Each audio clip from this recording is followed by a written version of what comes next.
सभी किसान भाइयों को हमारा नमस्कार। और हम एक बार फिर अनिल सिंह जी के यहाँ चलिए देखते हैं कि ये कौन कौन सी खाद का इस्तेमाल करते हैं। हालांकि ये सारे चीज़ों में ऑर्गेनिक ही यूज करते हैं, जैसा कि हर वीडियो में पता चला है और हमने अपलोड किया है। तो चलिए देखते हैं कि कुछ रिसर्च के दौरान कुछ नए खाद भी इन्होंने तैयार किए हैं या फिर उसी से अभी तक इनका सारा प्रोग्राम चल रहा है। तो सर नमस्कार। ओम जी, कृपया करके हमें बताएं कि हमारे किसान भाइयों को हमारे चैनल के ज़रिए कि आप कुछ और भी विशेष कोई खाद तैयार किए हैं क्या, जिससे कि ज़्यादा लाभ हो सके। वैसे तो मैं वेस्ट डिकम्पोजर का प्रयोग करता हूँ। जी जी, जैसे इसमें है, देख रहे हैं। जी जी, ठीक है जी जी। तो और इसके बाद जीवामृत बनाता हूँ। ये जी तो जी। अभी ख़त्म हो गया है माल इसमें का। अच्छा, सब गोभी में चला गया है, यूज कर लिया। और एक मैंने वो जो DG09 वो रखा है, जी जी, इजराइल वाली वैरायटी, तो उसमें चला गया। तो जी अभी जी। आवश्यकता नहीं, इसलिए दोबारा नहीं बनाया। एक चीज़ मैं नया किया हूँ, हमारे यहाँ गोट फार्मिंग भी है, 20-21 बकरियाँ हैं। जी जी, तो मैंने क्या किया है, इसमें वेस्ट डिकम्पोजर थोड़ा कम हो गया है, इसमें का निकाल के थोड़ा डालेंगे, है ना, थोड़ा घट गया है। इसमें मैंने 15-16 किलो बकरी का लेंड़ी जी जी, कपड़े में बांध के जी जी, 50 लीटर के लगभग वेस्ट डिकम्पोजर में इसको मैंने डुबो दिया। जी जी, ठीक है। जी जी, और ये जब हमारा 10-12 दिन का हो गया, जी जी, उसके बाद से मैंने इसका प्रयोग शुरू किया। जी जी, और पहली बार जब हमने पूरे गेहूं में बाहर वाला, अंदर तो DG09 और ब्लैक गेहूं बोया हूं, बाहर हमारा श्री राम गोल्ड 303 है। जी जी, तो पूरा पहली बार जब हमने टॉप ड्रेसिंग किया पानी देने के बाद, तो केवल इसी का जी जी, ये 5 लीटर प्रति एकड़ के हिसाब से अपने सुविधानुसार पानी में मिला के मशीन से मैंने छिड़काव करवाया था। जी जी, ठीक है। जी जी। और दूसरा जब पानी दिया तो उसके बाद भी इसी का छिड़काव कराया था 5 लीटर निकाल के प्रति एकड़ के हिसाब से।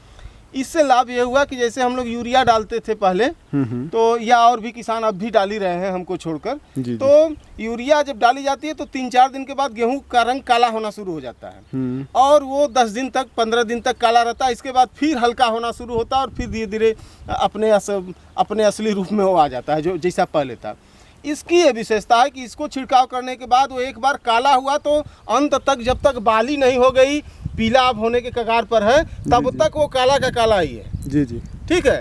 और जितने उसको पोषक तत्व चाहिए, ये सारे पोषक तत्व, जबकि फास्फेट की मात्रा इसके बकरी की लेनी में ज़्यादा है और बाकी चीज़ें कम, नत्रजन की मात्रा ना के बराबर है, लेकिन चूंकि हम वेस्ट डिकम्पोजर में इसको डुबोए हैं, इसलिए वेस्ट डिकम्पोजर से नत्रजन की पूर्ति हो जाती है। ठीक है। वो जब जाता है पत्ती में पड़ता है, अंदर जाता है, तो उसमें भी यूरिया, ये नत्रजन के बैक्टीरिया हैं जो 6 फीट की ऊंचाई तक से वो नाइट्रोजन गैस को शोषित करके उसको अमोनिया में परिवर्तित करते हैं। वो सिस्टम है, यानी नत्रजन की पूर्ति भी हो जाती है। तो जितने 16 पोषक तत्व चाहिए, माइक्रोन्यूट्रिएंट वगैरह सब मिला के जितने चाहिए, वो सारे के सारे बकरी की लेनी में हमको उपलब्ध है, और इसका बहुत ही अच्छा रिस्पांस हमको मिला है।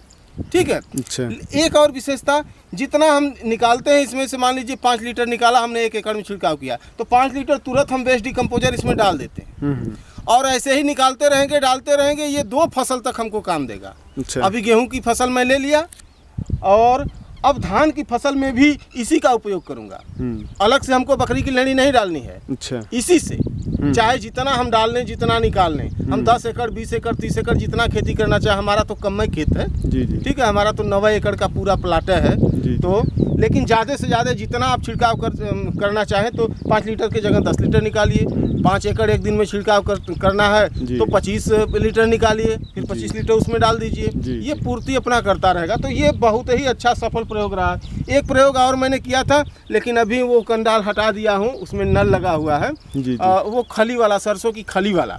जी जी, मैंने क्या किया था कि उधर वाला जो हमारा गेहूं है, उस पार वाला, उस गेहूं में मैंने ट्राई किया था सरसों की खली 250 ग्राम नहीं, 250 ग्राम नहीं, 500 ग्राम प्रति एकड़ के लिए होता है। मैंने 250 ग्राम भे रखा था, क्योंकि हमारा 12-14 बिस्सा के लगभग उधर है। ठीक है, लगभग आधा एकड़। तो हमने 250 ग्राम सरसों की खली भिगो दिया, वेस्ट डिकम्पोजर में मैंने भिगोया। ठीक है जी। और वो जब 10-12 दिन का सड़ गया, 15 दिन का सड़ गया, तो उसका मैंने टॉप ड्रेसिंग किया।